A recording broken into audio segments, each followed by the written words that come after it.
What's up, everybody, and welcome to another episode of Verbal Garbage coming at you hot and live, fresh on a Tuesday, and we're really clamoring to get to this one, guys. We got some fun stories, some fun current events, a couple recaps, and let's just get right into it. Last week coming fresh off of the 4-day work week, the Memorial Day, everybody had off for the most people, paying tribute to our fallen soldiers and those who served to give us a better country and lifestyle to live by. Well, we were over at our friend's house having a little soiree, if you will, and I'm bringing the smoke goods and getting high, obviously. And over there, one of our friends is notorious for making his famous weed brownies, and it's funny how these days you can get high in so many avenues, eating stuff, putting chapstick on, putting sunscreen on, smoking the old bong like your boy is just famous for. But these old cats, these boomers and such, they got a real interesting way of dabbling in their weed. And these lovely people, so they love their fudge brownies and they love getting high. So they figured, why not create a world where we can experience both? So what they do is they'll take their fudge brownies, they cook them, I guess, for about 25 minutes or so. And then they take their ground up weed and just start sprinkling in there. And then I guess add a little more brownie batter and just call it even. Supposedly they work. They're extremely potent.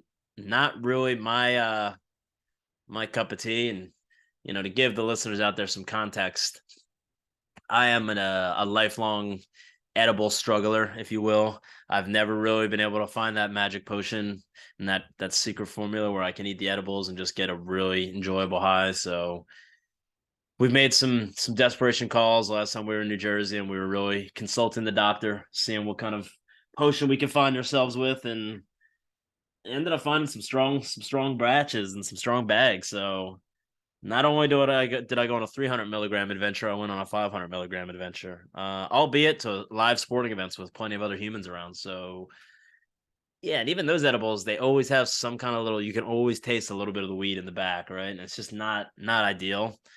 So I can't imagine what those brownies taste like. And I'll tell you what, my dad was curious to find out because we're all sitting there, placing the food out, getting everything ready, distributing, pairing the chips with the dips and all that kind of fun stuff. And we look over in dad's direction and he's chowing down on one of these fudge brownies, and we all just fucking for those of you who don't listen, my dad is about as anti-marijuana as you can be. He thinks it is like, I mean, one of the first times he ever caught me and my brother in high school smoking, he said, "You know what kind of fucking piss the Mexicans are putting into that?" Like, I just don't think he ever really understood. And then a couple weekends ago, we went out to dinner, and after we came home, my mom was like talking about edibles, and I just like gave her one of my ones. It was not strong at all. I was just gonna help her sleep, and my dad's like sitting there yelling, "Are you guys gonna overdose or something?" So he doesn't understand. So fast forward to him digging into a plate full of weed brownies, and luckily we caught him just in time to where he realizes what we're talking about and he freaks out, and just the look on his face was just sheer terror. So we instruct him to spit it out as soon as possible. So he runs over to the sink, just trying to get it off the tongue and scrape it. And I was making jokes about just sit back and let it take control now, Daddy. It's nothing you can do. And luckily, he didn't have any symptoms of the marijuana high, because that could have been really bad. So we're able to avoid that. Back in the day, my sister used to try to she's very by the book, intelligent, smart, would go to classes, like do all the right stuff in our childhood. And me and my brother just weren't really cut that way, especially me. I remember at a point she was like by no means a stoner, but was supposedly dating some dork who was some big stoner and some running some empire. So I remember one time she got a bunch of edibles from this guy, like these cereal brownies that had like cereal on top of, you know what I mean? And just took the whole lot to myself. And maybe that's why I never get high off edibles, is because I took them back then, stole them from someone illegitimately, and then dosed myself and just got incredibly high. That maybe the lowers were just like, "You don't deserve this anymore, boy. We're going to give it to the guys who earned it organically." And and played their cards right to get high, and you cut every line imaginable. We're not rewarding you, so I get it. Last episode, we talked a little bit about our new friend in the verbal garbage universe, Mr. James Williams. Um, I guess obviously I was a little bit misinformed, thinking his whole thing was fun. Um, I've had a couple friends reach out to me, my brother, a couple other people that are close to the situation. The gentleman who was pictured in the video is actually one of my customers at Snap On. So kind of got the 401 from him. Another one of my buddies reached out, and this guy is not a good sympathetic figure by any means. If anybody knows me, I like the reality shows, people fail, like all this kind of stuff is what I take pleasure in. It's what my one of my simple joys in life is watching stuff like that. So when you get a guy on YouTube who's buying his own speedometers, setting them up out front to try to rat out kids that are literally not doing anything wrong, I mean, of course I'm going to find humor in it. And then you sprinkle in some of that Floridian redneck dust, and you take a little whiff of that and take a little sniff of that, and you get a little James Williams perspective. So am I going to sit back and continue to break down the videos and have fun? Yes, I am, because that's going to lead into we've teased it multiple times, but the Jeremy Warren, James Williams special episode is getting closer every day. James is turned to law enforcement and turned to kids to try to fund his videos or whatever you want to call it. Content fund, not financially fund. And my boy Jeremy Warren was a video game customer who went awry, and so you got the Jersey Fireblood, and you got the Floridian redneck dust. So we're gonna kind of break them down eventually and kind of go into that deep, but by no means am I supporting James Williams or trying to give him a voice. I am simply pointing out his videos are hilarious. And if you don't follow him on YouTube, give him a check out. It's Neighbors from Hell on Stanley Road. And you're really gonna get some juice out of that. I am simply not trying to make anybody drink the water. I'm simply leading you to the fountain, and I'm giving you an option. If you want to drink some of that redneck dust and sip it on up, you're more than welcome to. If you'd rather sit back and smell the embers burning while I watch, then that's your right as well. So next little thing we want to jump into is just documentary I watched over the last week or so. It was Jelly Roll on Hulu. I've been a big Jelly Roll fan for about 2 to 3 years now.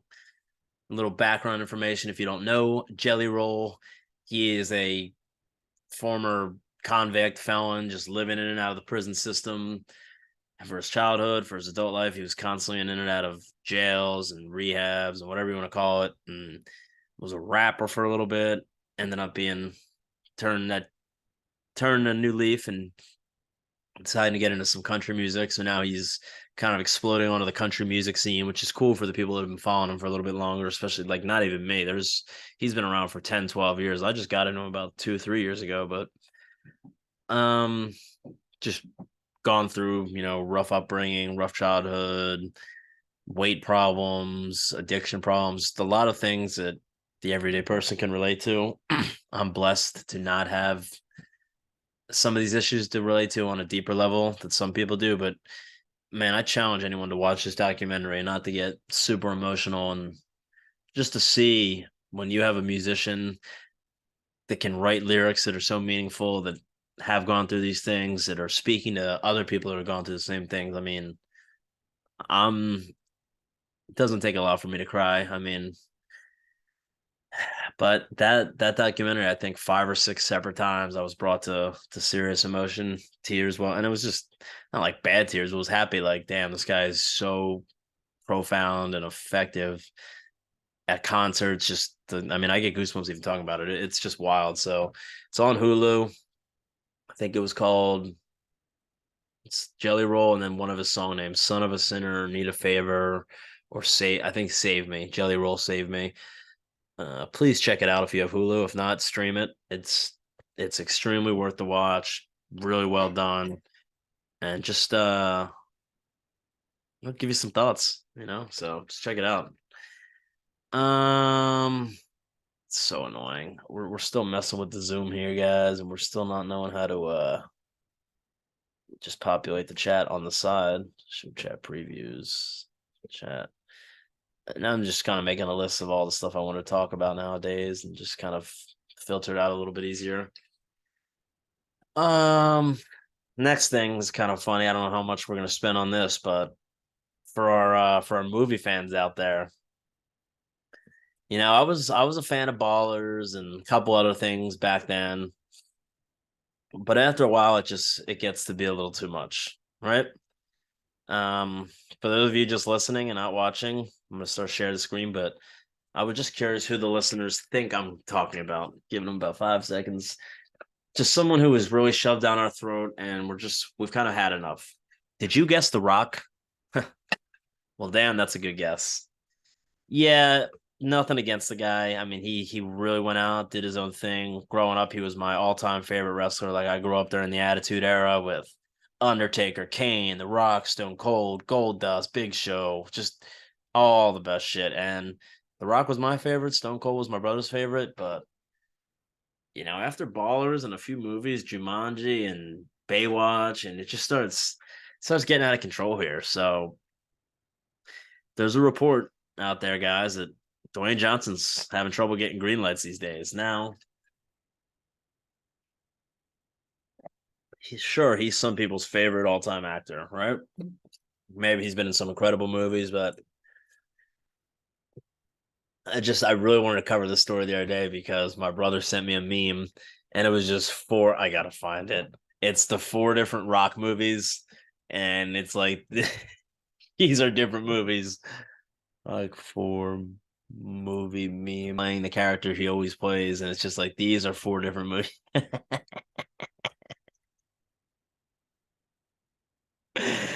Yeah, so I'm having trouble pulling it up right now, but it's just like him in a green shirt, like in the jungle sweating. It's like, yeah, the gist is like he's playing the same role in every movie. Not true, obviously. It's a little bbit of sarcasm and fabricating on my part, but The Rock is 51 years old, and this article here on Yahoo Entertainment.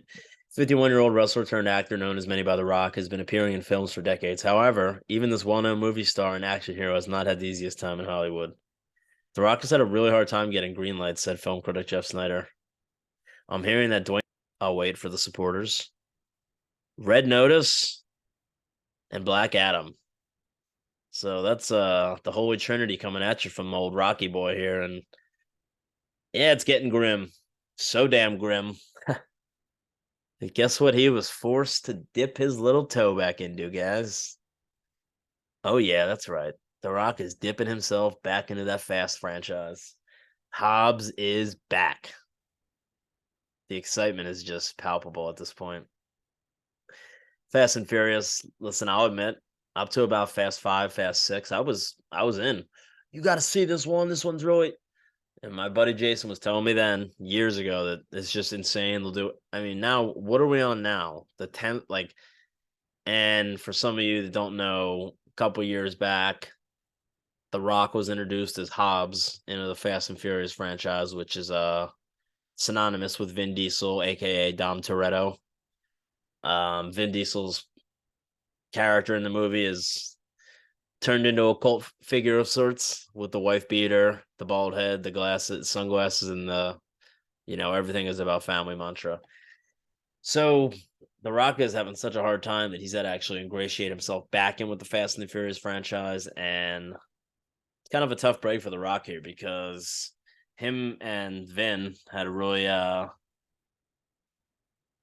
big feud slash fallout, whatever you want to call it. And we're gonna pull up the timeline here just to get a little more in depth for the listeners, because some people might not know what a Toretto is, might not know what family's about, might not have ever heard of this beef. And I'm here to educate you guys. If we're talking beefs and we're talking Hollywood pop culture, now look at these two fucks, these two beautiful bald men that I'm a part of their tribe, but Vin, just stay out. So you don't turn your back on family unless you're Vin Diesel or Dwayne The Rock Johnson, who have been nursing grudges against each other since 2016. Okay, so they first appeared together in 2011's Fast Five, which is probably the last good one. And The Rock was introduced as Luke Hobbs, an agent pursuing the Fast and Furious crew for their various crimes against every law enforcement agency in the world. Everything seemed copacetic over the years. August 2016. God damn it. Quick commercial break, guys. And this sponsored break is brought to you by Hello Tushy. Are we sponsored by them? No. Are we dreaming of their sponsorship? Yes. Hello Tushy, I use your product. I mean, so much so that I feel like at this point you guys actually owe me money. I mean, I have spread the word of the gospel, thanks be to Christ, more than you could even imagine. I think I bought 4 of them for others. I bought 2 for myself. I've convinced I think 3 other people to buy them. So the head count's getting up there, and the amount of tushies I've kept clean, and I've kept them part of my deal. So we're just waiting on you guys. Yeah, my TikTok following and such is not what you'd like. Do I even have a TikTok? No, but my God, we're trying to really do the damn thing here, right? So there's only so much you can do, and documenting Vin Diesel's story is going to be part of my documentary history. Coming off a quick pause break, we got some workers really going hard on the walls there. They're hammering away, and we're trying to keep the noise down to a minimum here. But maybe they don't want me talking about Vin Diesel and The Rock. But goddamn it, it's too late. We're halfway through this article now, and the people I think were really starting to be curious of what happened and why this all started. So in 2016, the Jumanji star, aka The Rock, set the fandom ablaze with a since deleted tweet or an Instagram in which referred to and named as unnamed members of the cast as candy asses, in quotes. Rumors immediately swirled that he was insulting Diesel, who had been part of the Fast franchise since the movie premiered in 01. A few days later, after filming for The Fate of the Furious, Wrapped, Johnson posted another Instagram thanking some of his castmates by name, but he did not mention Diesel. Okay, so he called him a candy ass, and then he didn't thank him for being good to work with. So clearly, they're not great to work, or one's unhappy with the other. As you guys have heard through the grapevine, Vin Diesel's not really the most ideal co-worker, but family, bro.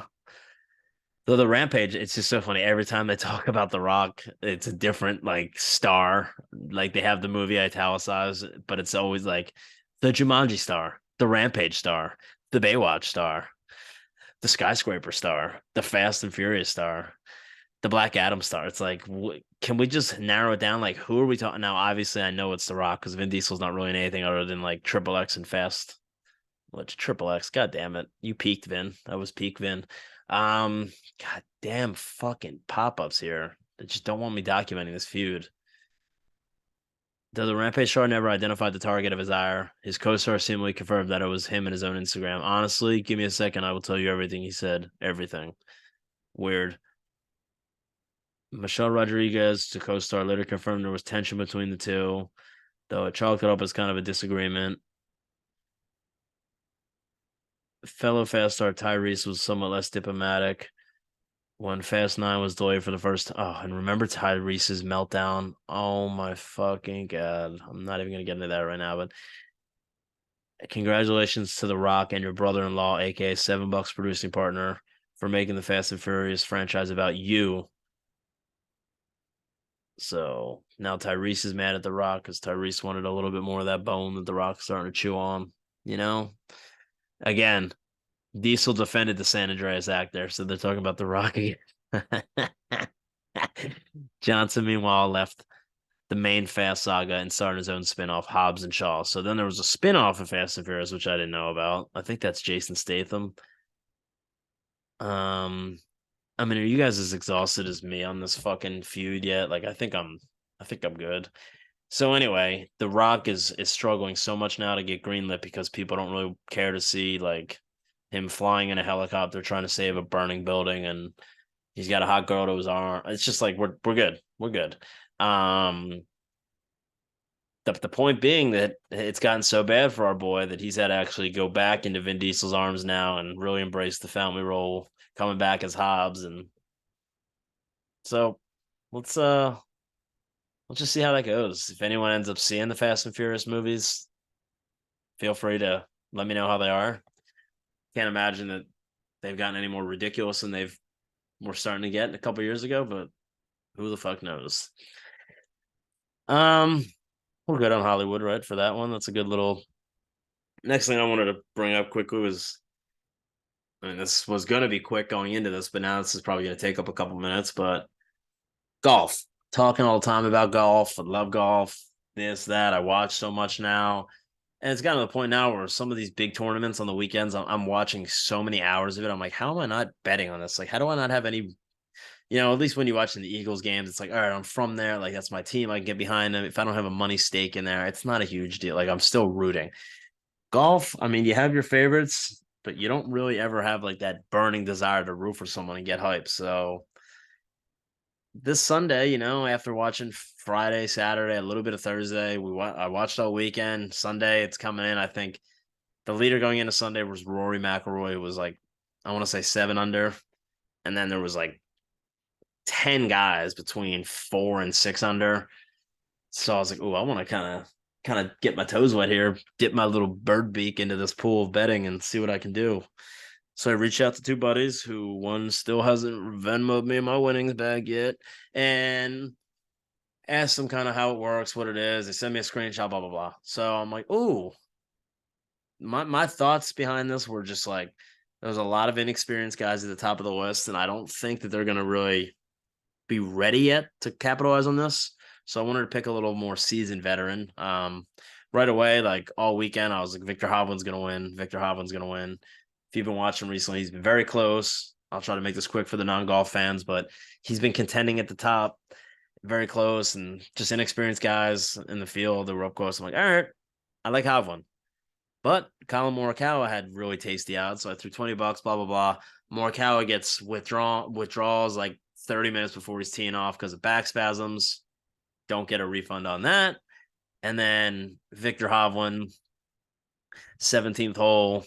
He's not looking bad, but he's not looking like he's going to be able to come back.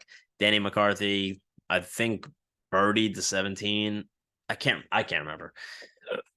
Anyways, after the 17th hole, I'm like, I don't like the way this is going. Like, he's in second place. I bet him to win. Now, I'm not much of a gambler or a bettor, so I don't really know the rules and all that. I text my buddy, cash out. Like, I didn't want to lose money because I already lost $20 on Morikawa, who withdrew, but I didn't get money back. So I'm like, okay, well, I don't want to lose $40. So cash me out. It ended up being $20.98. So I profited 98 cents. But that was on before the 18th hole was played. I'm pretty sure McCarthy ended up bogeying 18 and more. Hovland parred, so it went to a playoff where Hovland ended up winning on this. I think they replayed the 18th hole as the first playoff. He won the hole, won the tournament. I could have made $160 off of 20, but I cashed out and I made 98 cents off of it. So you would think that would like deter me. And I'm like always saying, oh, I want betting to be legal in Florida. And my friend's like, you think you want betting to be legal? Like, now you just have a taste of one loss. You have no idea. I'm like, no, you're right. So against better judgment, 2 weeks from now when the US Open's going on, yeah, I'll be betting. All right. I'll be fucking betting. So not only that, but now we got the breaking news that came out today. The Live Golf Championship and PGA are merging with the DP Tour World Championship. So really quick backstory here. PGA was obviously under one umbrella. It was where all the best players were playing. That's where everyone made their name, made their money. A venture came out it's called 2 years ago, called Live Golf, funded by the Saudis, Saudi Arabia, headed by Greg Norman, a former golfer. I think he won the Players Championship 2 times, something like that. An Australian gentleman. Either way, he's really trying to get the golfers to play more, to play less golf, to make more money.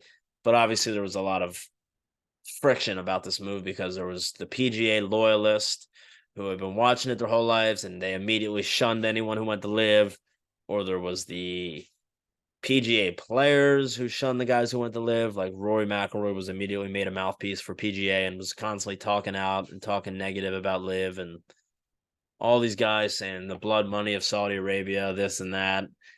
I thought it was strange the whole time because A, PGA is definitely in bed with some organizations that are corrupt and don't get money the best ways. And B, we all are victims of using iPhones or using this or using that. That all come from horrible, illegal child labor and taking advantage of these laws. And we still do it. But then when certain things, like I'll admit, I try to admit like I'm doing my part for doing this or doing that. And it is what it is. You say you're gonna boycott this company, but don't boycott this company. So what do you yeah, you're right. Um I'm just trying to watch golf for entertainment and sports and like have fun. And to me, I mean, it was cool on some weekends when the PGA wasn't on, or if the PGA was having a lesser tournament that I could go over and watch live or lives on a different time zone if they're in Dubai, so I can watch it at 8 o'clock at night. But it's like you're watching a tournament and you're watching, you know, John Rahm and Roy McIlroy and Justin Thomas and whoever you want to call the best golfers in the world over here, Scotty Scheffler competing over here. But then you got Dustin Johnson and Cam Smith and Brooks Koepka and Phil Mickelson. You just got all these awesome players over here. It's like, and then when you get a tournament like the Masters, where some of those live guys were able to come play, you get the dynamic of the live guys playing with the PGA guys in the same groupings. They're teeing off together. The leaderboards, you're seeing live guys with like the best golfer. It's just like if you want to watch the sport, you want the best guys playing the best guys, which is what I want. So some people are saying it's not good for golf and this and that. I think it's awesome. You get all the best players playing with each other now. If you disagree, I'm genuinely curious as to why. What is not good about this? Oh, the Saudi Arabian blood money. I mean, we could really do a deep dive now if we wanted to on PGA and look into some of their sponsors and partners, and you know what I mean. It's just come on. So I'm ecstatic. I mean, I think this is going to be awesome. I don't know exactly what a merger entails. Like if they eliminate the name PGA and they start going under a different thing there. I mean, I don't know, but just imagine the PGA like shaming all these guys for doing it first, and then having people. I'm not gonna say PGA appointed Roy McIlroy as the mouthpiece, but it was very clear anytime there was an issue to be brought up, Roy was very outspoken against anyone who decided to go to live. For what? The PGA pretty much like stabbed you guys in the back here because they said they weren't gonna, they were talking all this and that, and then they don't even like the PGA is a players golf association. Obviously, it's the professional golf association, but it's run by the players supposedly. And then you have news like this that breaks today, and it's pretty much said that no players were approached or talked to about it. Nobody was given a heads up. It just kind of was announced, and everyone found out on Twitter. Um, it's crazy. It shakes the golf world up tremendously. I think it's really exciting to have all the best guys playing with each other now. I know I'm looking forward to it. Definitely curious to hear other people's thoughts on that, but um, great time to be into golf, great time to be a fan, and I think it's just going to get better and better as a spectator sport. And now, I've been saying I really want to go to one in person, but I was like, man, do I go to live or PGA? I mean, now we're going to be able to get to see all the best guys in one, I hope. So, very, very much excited about that. And just like I said, though, imagine the PGA guys that turned down these deals, like Will Zalatoris supposedly turned down $100 million deal, which nothing. He's a tremendous golfer. I mean, he's top 30 in the world, I think. But to turn down that kind of money to go play less golf, and I'm not the Saudi money, the blood money. I get it. I understand. But to say like people like Dustin Johnson or Brooks Koepka, like these, or Harold Varner, that these aren't good people because they went to go play and live golf. I mean, it's insane. They took more money to play less golf and to be with their family more. If you watch that Full Swing on Netflix, it kind of gives you an idea on what was going through some of these guys' minds. Then you got people like Rory who get offered a $500 million deal, don't take it, but then you have the PGA welcome them with open arms anyway now and kind of do this whole merger deal. So it's kind of a little bit to break down and dissect. There's a lot going on. There's a lot of moving parts that I can't quite understand yet, but the more I learn, the more I'll try to break it down and try to understand that and share that with some of you guys, right? Um, we talked about documentaries earlier. I'm not gonna get into huge, real quick, actually. Like, uh, the morals versus the money was the big thing with the PGA and the Live. Like, the PGA guys was like, well, they got me to this point, and why would I stab the PGA in the back? And I'm not gonna go betray them. I don't see how you're betraying them. You worked your whole life to get so good at a skill and a game and a sport that you should be able to use your leverage and your advantage. If you're going to be able to go play less competitive golf and get more money, I, no, maybe these guys truly love playing golf so much that they wanted to compete more, or maybe some of them could not do with it, with like the morals, I guess you could say. And don't get me wrong, like I know Saudi Arabia is they do some bad shit, and the whole Jamal Khashoggi thing. I understand, right? But like, I'm just trying to paint the picture of how bad it makes the PGA look here, where they're talking out against all the guys for going and doing this and that, but then they don't give any of their guys a heads up about it. I I don't know. It's just a weird conversation. I'm super excited about it, but kind of confusing. Um, One last documentary that I watched over the last week or so. Only about an hour long, but Hulk Hogan, all about my dude suing Gawker over the sex tape, and it was definitely an interesting documentary because I didn't know some of the stuff. Like, it was his friend Bubba the Love Sponge, who was a radio DJ, who was like having a failing relationship with his wife, and he was willing to share with the Hulkster. And brother, I'll tell you what, the Hulkster really took advantage, brother. And unfortunately, Bubba, I don't know if it was a setup or exactly what happened, but the cameras were rolling, so Hulk was being filmed, and it's just funny because you see like the bandana and then like his big jack body in this grainy video, and you just see like the silhouette of the Hulk with the bandana from the back. It's tremendous. It's really it's really something. Uh so Bubba the Love Sponge supposedly had an employee that might have leaked the footage. I mean, it was a disaster, but the Hulk, I think, ended up getting 100 and some $1 million for the verdict and damages, and kind of helped out future people to avoid being in situations like that. But interesting watch, interesting documentary, to say the least. Another sad story. Bam Margera. I was first reading, we've been hearing all about his stuff with going through the whole jackass divorce and just not being good, refusing to go to rehab, and then I saw a headline the other day that he was threatening to smoke crack until he dies, until he can see his kids, which is like, but if you die, you can't see your kids. So what are we doing, Bam?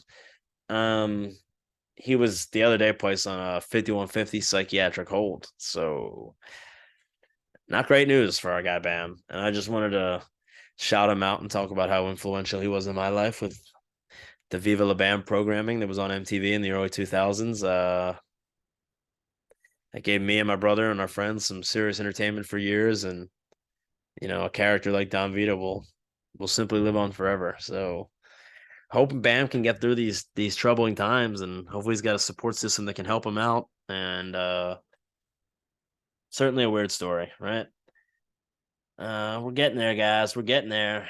Uh, do we really need to cover the old? Whatever. We all know it. Your boys on the dating apps just searching for love, and we found love in a hopeless place, guys. I'll tell you that. That's gonna be my story. If I do meet someone, do you make up a story or do you say, "Hey, we met on a dating app"? Food for thought. Saw an old coworker on there from a restaurant. Really feeling for this girl. Her bio was looking for someone to treat me better than the dishwasher at work. So prayers to you, girl. I hope he's out there. I think I think he might be. Now, question. Is a guy more likely to find a good girl on a dating app, or is a girl more likely to find a good guy on a dating app? You know my answer, baby. We're gonna say the girl's more likely to find a good guy because you got one of the rarest, most goodest eggs of all time just sitting on the apps waiting to be scooped up and hatched. But I mean, clearly the hairline's not my friend. I've always been a little weak in the mustache area. I don't have tattoos. I don't have a boat. I don't really catch fish and pose with fish. That seems to be a real winner on the dating apps. And the fucking dad joke thing. Oh, send me your best dad joke. Like fuck you. What's a dad joke? Like I don't. Can we find different content to specialize in? And I okay, enough of that. Yikes. Recent story coming out of the NFL. More trouble. Athletes are getting more and more caught up in this nowadays. Pete Rose was really ahead of his time. Isaiah Rodgers, a cornerback or a safety on the Colts, Indianapolis Colts, being investigated for gambling. Um, yeah, it's a big deal, but like I feel MMA is a way bigger deal because one fighter can directly affect the outcome. Like one secondary member can obviously really negatively affect the team, but can he influence the outcome of a game just based on his actions and such? I don't believe so. And then also when you have the NFL pushing so much of the gambling and the DraftKings partnerships and everything, which I'm probably said before, you're kind of putting in these guys' face. You know, you got the advertisers everywhere, but then it's like, but you can't gamble. But like, you're just a normal guy, just like everybody else. You watch a game. You just want a little bit more rooting interest when you're watching said game. So I'm a little weird on these things. I'm not really in favor of suspending, but I mean, I guess you kind of have to make an example out of these people to do this and let people know it's not okay. But if that was that big of a deal, would you really be getting into bed with DraftKings and my bookie and FanDuel? You know what I mean? So I don't know. Last two things I wanted to cover. Well, maybe last two. Maybe we'll do a couple more. But Apple was debuting their VR headset the other day, and let's pull this up, guys. Oh shit. Yeah, I guess we can't forget about our boy there either. Um, Apple's new VR headset was being debuted, and I was kind of blown away. I mean, they have the Oculus and all these other things now. The couple $100 here, right? I believe.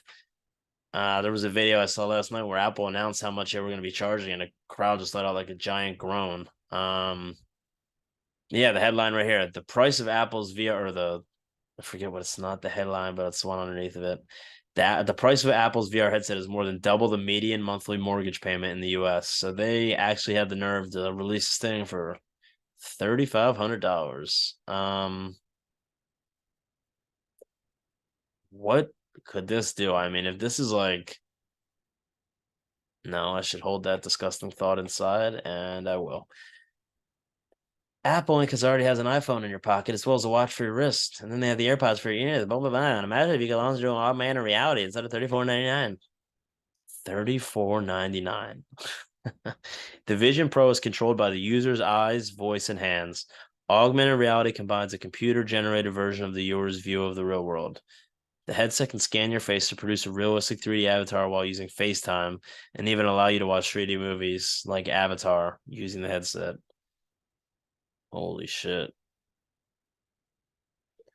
There's there's the steep cost, the brewing competition, and big picture economics that could complicate the decision to buy the high tech gear.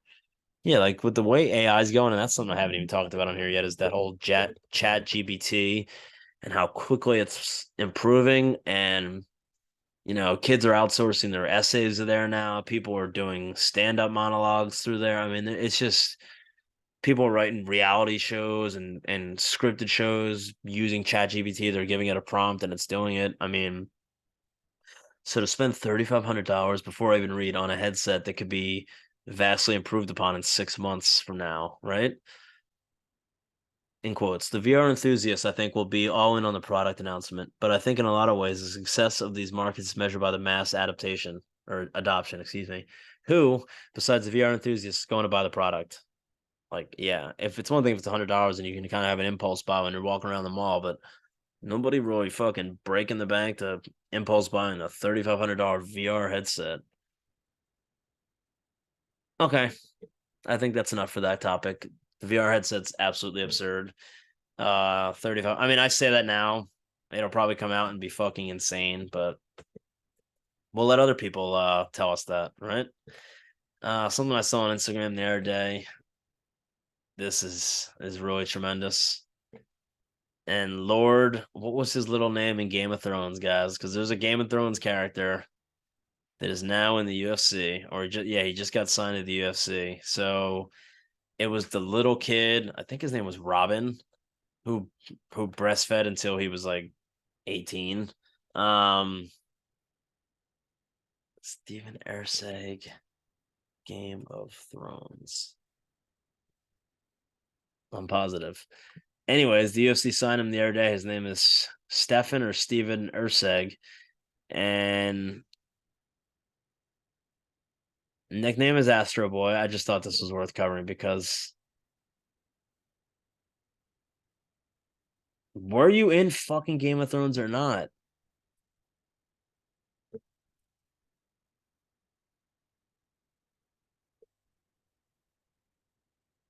Sorry for this quick pause, guys. I should have done this a little bit more, but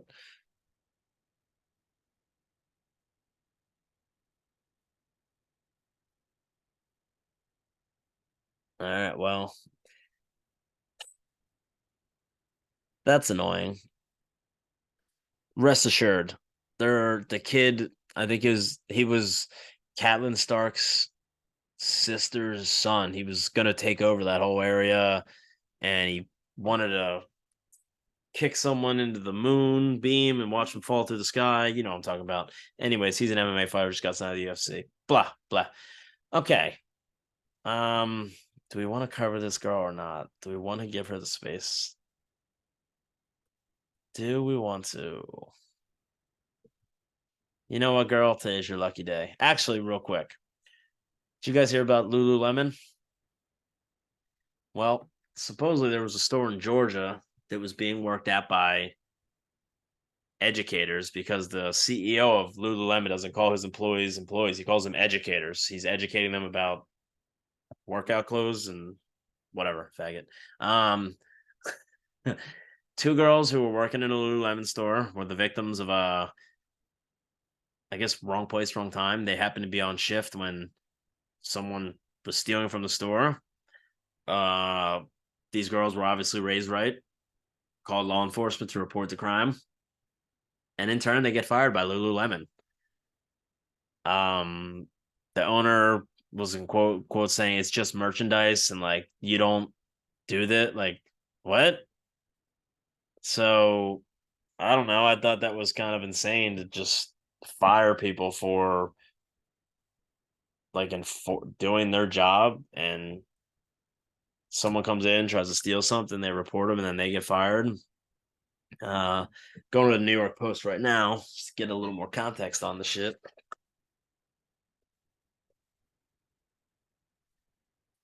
And yeah, Mondays or Tuesdays are the goal for me to release episodes. I know I'm trying to be more consistent with it. Sometimes I'm not as on the ball as I like to be, but still, like the setup and everything is so far from ideal. So I'm doing my best, but every time it's annoying to have to try to set it up and record. I want to get something a little more stable. So here we go. Lululemon CEO who fired employees for confronting thieves stands by decisions. In quotes, it's only merchandise. You, we have a zero tolerance policy that we train our educators on around engaging during a theft. Lululemon CEO Calvin McDonald said, educators are what Lululemon calls its workers.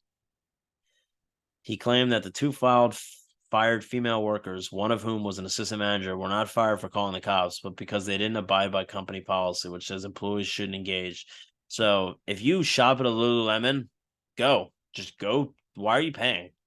You're not gonna like they don't want you to call the cops. They don't want you to engage with thieves. So does that mean you can just go in the store and just fucking like what? Jennifer Ferguson and Rachel Rogers said they were aware of the policy and were let go without being given specific reason for the firing. Um, Man, I wish I was like one of those big podcasts. Like, guess what, girls? You don't have to work for a year. I mean, this little cuck. Look at this little Calvin McDonald.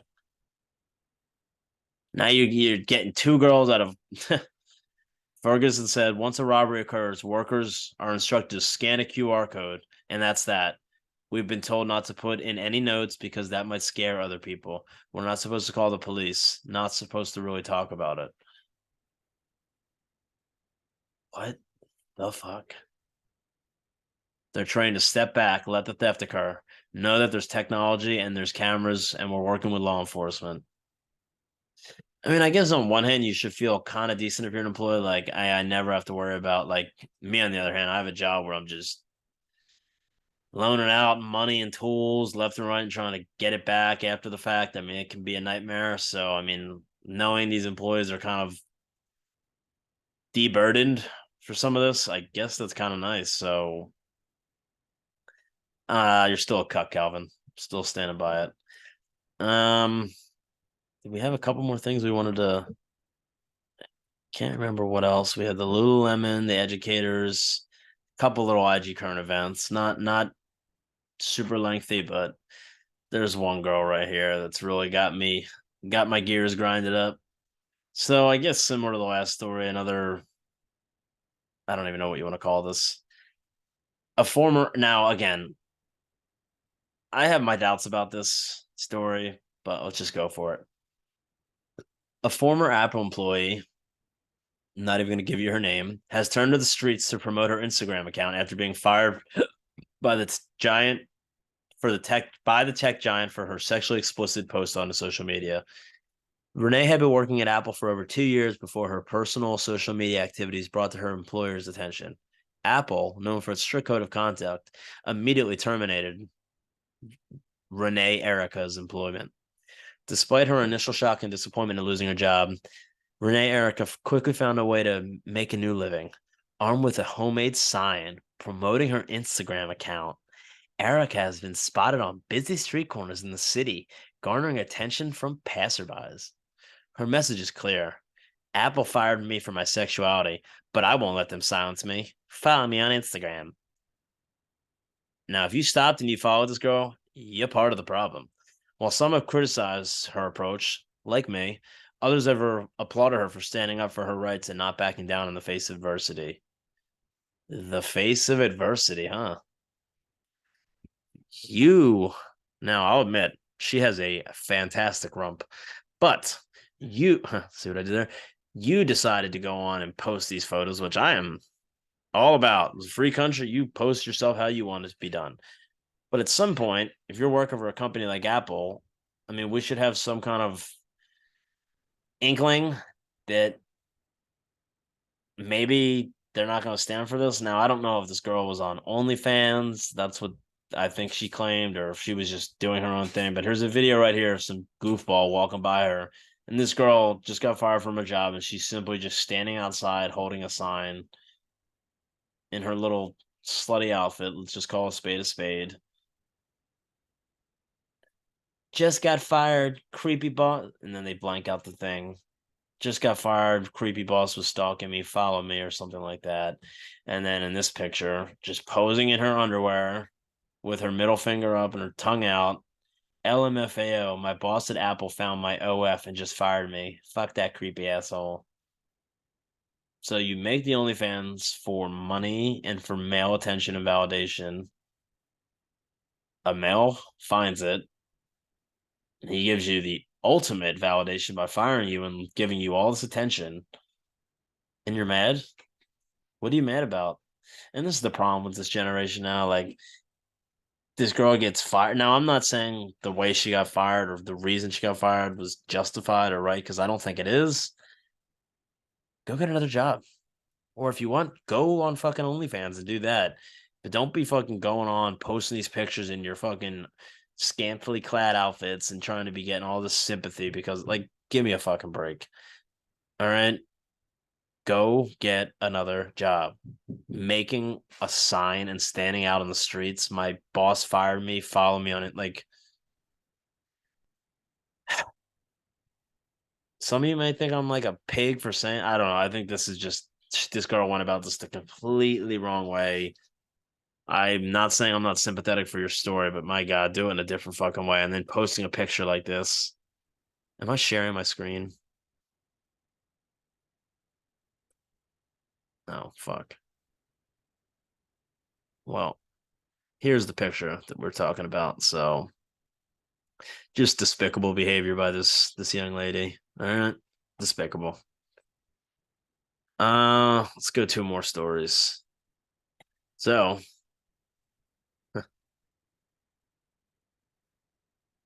here we go. Screen has been shared. So a substitute teacher in Mesquite is facing criminal charge after allegedly encouraging fights among middle school students. Wow, and it's not in Florida. Natalie Grace, who spells Natalie like a yeah, a 24-year-old teacher from Dallas turned herself into the police on Monday and now faces 4 counts of endangering a child. The incident came to light when a student recorded a video of the fights in the classroom.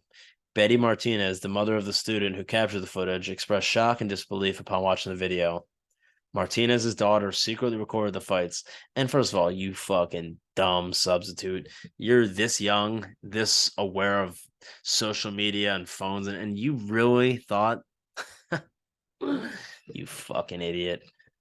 Not to mention, these are the people that are being appointed to teach your kids. Teach your kids, huh?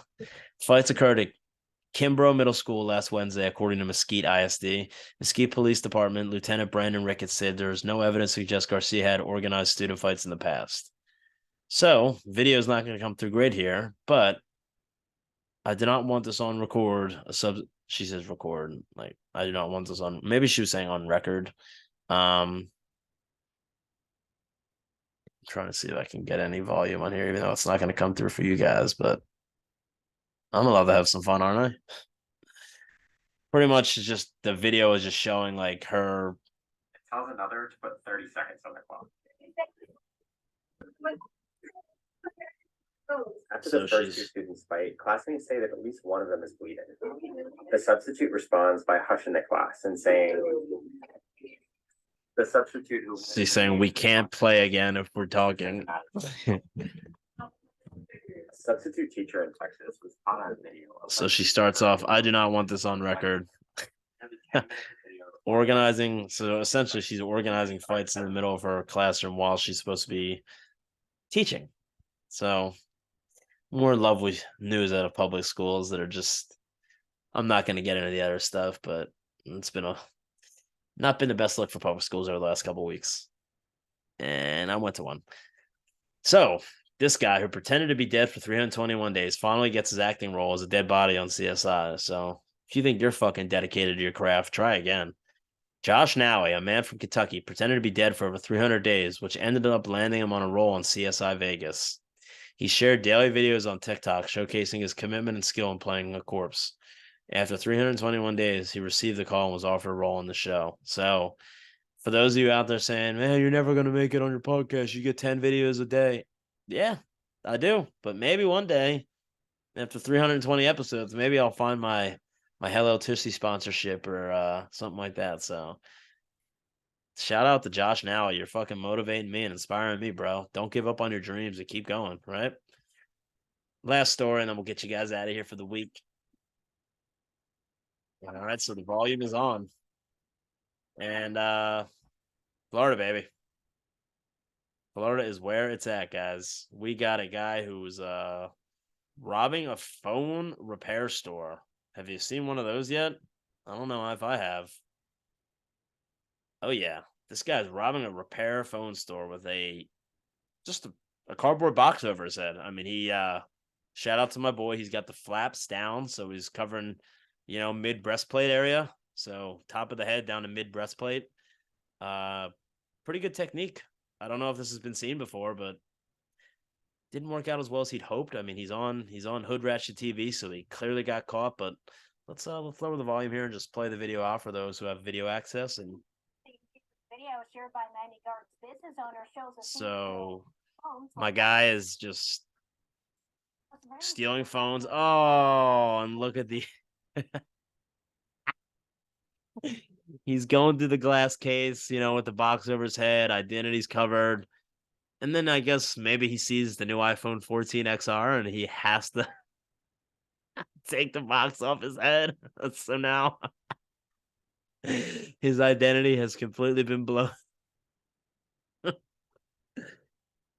So he's just, I mean, he was covering up for a reason.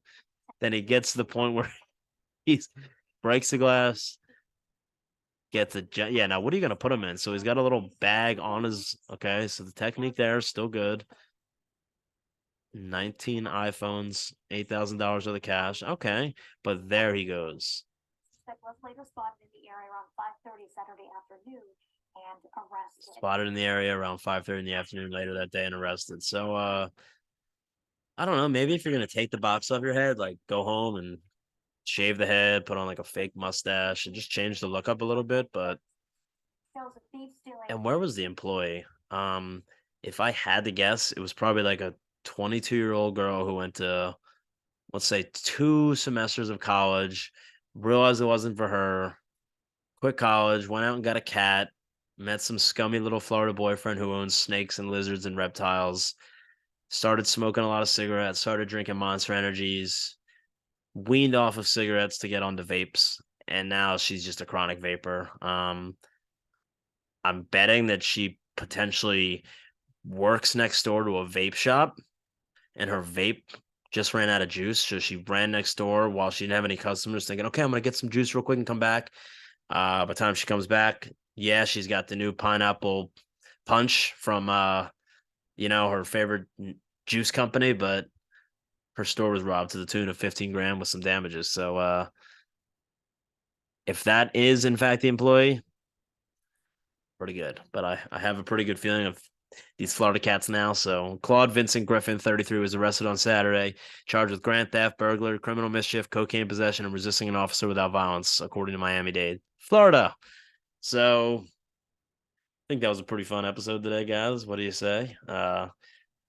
Once we get a better studio, better camera, we're in the process right now of potentially stumbling upon a nice little piece of equipment for the podcast. It's really going to upgrade it. So let's see where that goes. Hope to get back here next Monday or Tuesday for some more verbal garbage. But I do got my sister coming into town this weekend with her baby and her husband. Going to see Shane Gillis Saturday night. Can't wait. So it might be a little hectic next week. So I'm going to try to get an episode out there. Maybe, maybe not. Either way, gave you guys a nice little long one again for the second week in a row to hold you over. Enjoy, spread the word, keep letting everybody know. Listen to Verbal Garbage. Verbal Garbage out.